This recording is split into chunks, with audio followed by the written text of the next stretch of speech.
This is crazy, all right?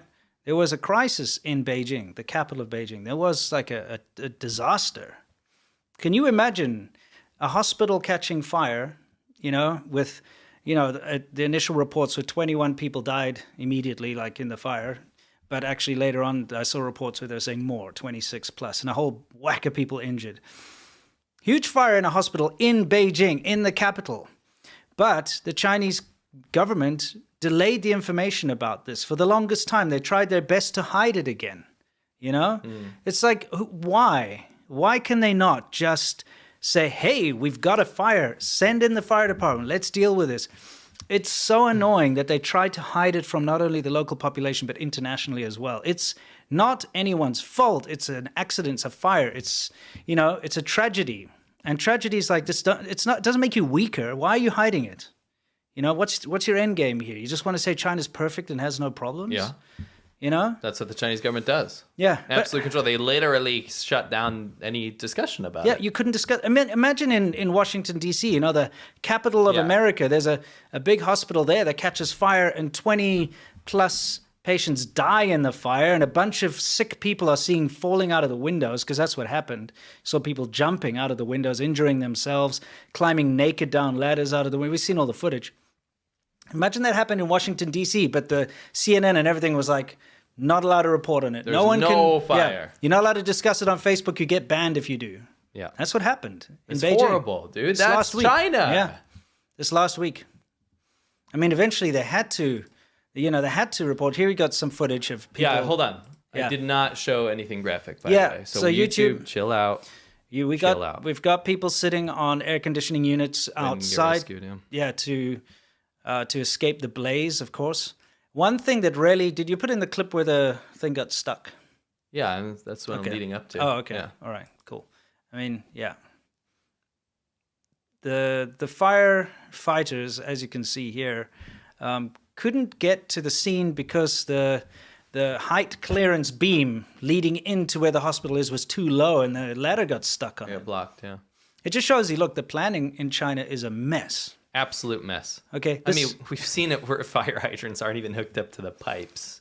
Yeah. I mean, look, I understand. Fire departments, and look at the uniforms, the fire trucks, everything, it's all foreign, okay? It all comes from, it's a foreign idea. Yeah. I'm not trying to belittle China here. I'm just saying that all of the procedures that the firemen have to follow are procedures that have been developed over hundreds of years, since the big fires of London and all that kind of stuff, right? Mostly in America. They take the American techniques. Absolutely. Of firefighters, all of that stuff came from just hundreds of years of evolution, right? So they're taking an idea that's not homegrown. No. And they just kind of run with it, and they're just kind of haphazard about it, because if you are going to have a fire department that goes and puts out fires, then there are regulations. There's supposed to be regulations around the city to make sure that there are fire lanes, especially in places like hospitals and schools and public buildings. You also have regulations that make sure that there's nothing's going to stop them from being able to enter into a hospital, for instance, like this. So the height's set. The fire hazards in China are insane. Yeah. Insane. What I'm saying is that when it comes to the standards, and like I said, the heights and the fire lanes and stuff, it's all chabador, which means it's all just haphazard and whatever, good enough. And it leads to tragedy like this. Yes. Over and over and over. Dude, this is at least a fire truck showing up. How many fires did you see where nothing shows up? Yeah. And they try like a garden hose from like 100 meters away, and it doesn't even go 10 meters. Yeah. Yeah. Seen that stuff. I've seen live fire drills in my own apartment block in China. I've filmed some, actually. I can show it sometime. And it's a joke. After going through the fire drills, because, by the way, they only started doing fire drills after 2 apartments in my block, which I've also got footage of, burnt and people died. Yeah. So then they're like, oh, we better take fire safety seriously. Let's start doing drills. I'd been living there for years, and they hadn't done any. And that's in a city that takes stuff way more seriously than the rest of China. That's a first-tier city, Shenzhen. And then I watched this fire drill where they got everyone to like come down, and it was a joke. I felt less safe after the fire drill to see like the guys fumbling around trying to figure out how a hose works and stuff. Yes. I was like, what is this? Yes. So, it's just unfortunate. And it's a tragedy. And again, the biggest takeaway from this, is that the Chinese government tried to suppress this information. And they did for quite a long time. It's so gross. It's anybody championing this government is gross. You're Absolutely. gross. Yeah. They hide fires where people die. Yep. Because it makes them look bad. Yep. They do it with earthquakes. Dare I remind you? They do it with COVID. What they do with COVID, of course. That's our biggest example. Yeah. But dare I remind you of the Wenzhou train collapse, when the train actually collapsed and the train the came high-speed off rail, yeah, yeah. the high-speed rail just got destroyed, right, in Wenzhou. When the cars came off, they were still full of people. And the person responsible, I believe, was it the mayor or someone responsible of the area, some CCP member, said bury the train cars there's under no dirt evidence, so that no one can see that there's people. And there were still people in there, including a 2-year-old girl that was still alive. Yeah.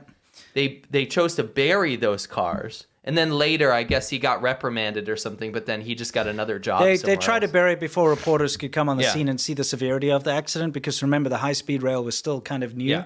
and they couldn't afford to have bad press around Right. it. It's a big thing. You can look it up.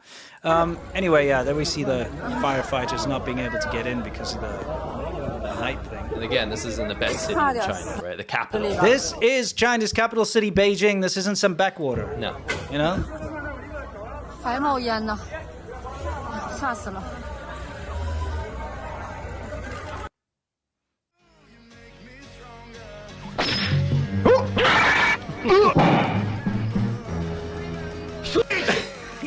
So, here we are. Oh my. Hitler! The guy looks like a trash bag, you know? I love my job. I love the kids. Young girls, transvestites, transsexuals. Take those panties down. Oh, that's weak. Kiss like you mean it.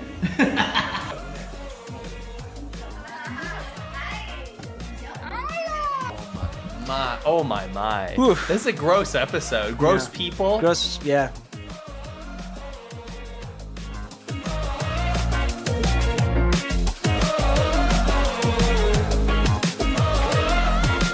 Close my eyes, I can almost see it. When I take a breath, you fill up my lungs.